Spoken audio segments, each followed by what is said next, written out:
পারস্য উপসাগরের নীল জলরাশির উপর জেগে থাকা মাত্র ২২ কিলোমিটারের এক চিলতে ভূখণ্ড।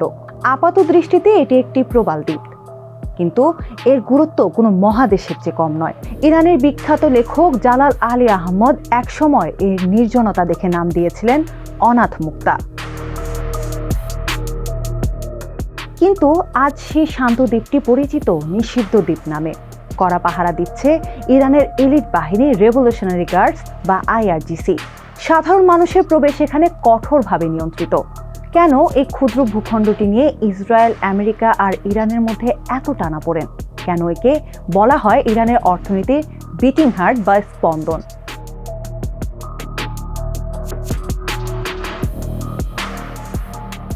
খার্ক দ্বীপের আসল শক্তি লুকিয়ে আছে এর মাটির নিচে এবং চারপাশে গভীর সমুদ্রে।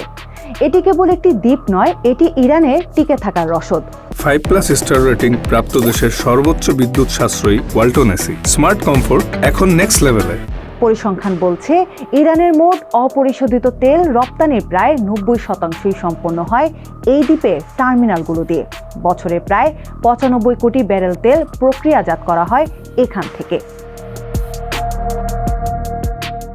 মূল ভূখণ্ড থেকে প্রায় ২৮ কিলোমিটার দূরে অবস্থিত এই দ্বীপের একটি বড় ভৌগোলিক সুবিধা আছে।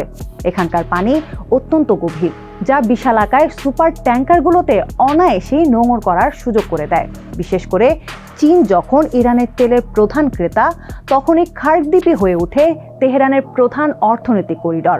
আবুজার, ফরুজান এবং দরুদ, এই তিনটি বিশাল সমুদ্র তীরবর্তী তেল ক্ষেত্র থেকে সমুদ্র তলের পাইপলাইনের মাধ্যমে তেল আসে এখানে। পরে এখান থেকেই বিশাল আকার ট্যাঙ্কারগুলো সেই তেল নিয়ে পাড়ি দেয় বিশ্ববাজারে।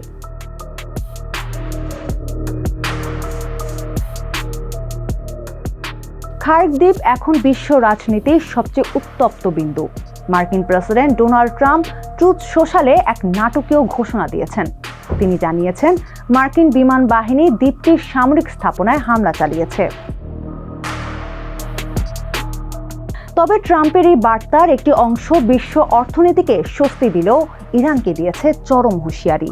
তিনি বলেন, ভদ্রতার খাতিরে আমি দ্বীপের তেল অবকাঠামো ধ্বংস করিনি, কিন্তু যদি ইরান বা অন্য কেউ হরমুজ প্রণালীতে জাহাজ চলাচলে বাধা দেয়, তবে এই তেলের সাম্রাজ্য গুঁড়িয়ে দিতে আমি দ্বিধা করব না। অর্থাৎ এই খার্ক দ্বীপ এখন কেবল একটি বন্দর নয়, এটি যুদ্ধের একটি দাবার গুটি। এই দ্বীপের একটি ট্যাঙ্কারের আগুন লাগা মানেই বিশ্ব বাজারে তেলের দামে আগুন লাগা।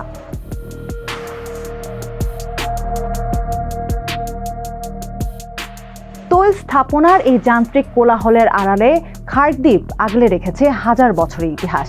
এটি কেবল তেলের দ্বীপও নয়, এটি একটি জীবন্ত জাদুঘর। প্রত্নতাত্ত্বিক রেকর্ড বলছে এখানে মানুষের বসবাস ছিল খ্রিস্টপূর্ব ২য় সহস্রাব্দ থেকেই। এলমাইট, আচেমিনিড এবং সাসানিড সব বড় সাম্রাজ্যের পদচিহ্ন পাওয়া যায় এই দ্বীপে।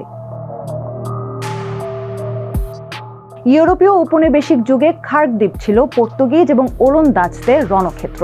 ১৭৫৩ সালে ওলন্দাজরা এখানে একটি শক্তিশালী দুর্গ তৈরি করেছিল, কিন্তু স্থানীয় বীর মীর মুহান্না সেই দুর্গ গুঁড়িয়ে দিয়ে ওলন্দাজদের চূড়ান্তভাবে বিতাড়িত করেন।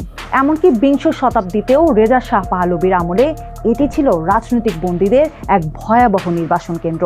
আজ সেই অন্ধকার অতীত মুছে খার্ক দাঁড়িয়ে আছে আধুনিক ইরানের শ্রেষ্ঠ অর্থনৈতিক স্তম্ভ হিসেবে। 5+ স্টার রেটিং প্রাপ্ত দেশের সর্বোচ্চ বিদ্যুৎ সাশ্রয়ী ওয়ালটন এসি স্মার্ট কমফোর্ট এখন নেক্সট লেভেলে।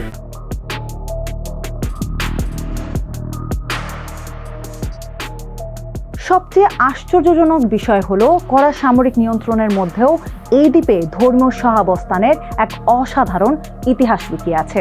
এখানে রয়েছে প্রাচীন জরাথ্রুস্টবাদী সমাধি, খ্রিস্টানদের কবর এবং ইসলামিক স্থাপত্যের অপূর্ব নিদর্শন। ৭ম হিজরি শতকের মীর মোহাম্মদ মাজার বা আচেমিনিড আমলের শিলালিপি সবই এখানে টিকে আছে। ১৯৮০-এর দশকে ইরান ইরাক যুদ্ধের সময় এই দ্বীপটি অসংখ্যবার বোমা হামলার শিকার হয়েছিল। ধ্বংস হয়ে গিয়েছিল এর অবকাঠামো, কিন্তু ইরান একে বারবার পুনর্গঠন করেছে। আজ যখন আবারও যুদ্ধের দামামা বাজছে, তখনই প্রাচীন কবরগুলো যেন দাঁড়িয়ে আছে নীরব সাক্ষী হয়ে।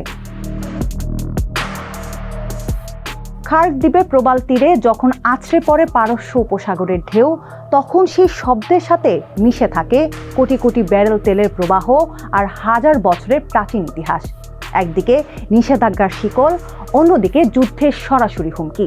এই দুয়ের মাঝেই দাঁড়িয়ে আছে ইরানের এই অনাথ মুক্তা। ভূ রাজনীতির এই উত্তাল সময়ে খার্ক দ্বীপ কি কেবলই একটি তেলের টার্মিনাল হয়ে থাকবে, নাকি এটি বিশ্ব রাজনীতির মোড় ঘুরিয়ে দেওয়ার কোনো এক মহাপ্রলয়ের কেন্দ্রবিন্দু হবে? সময়ই তার উত্তর দেবে।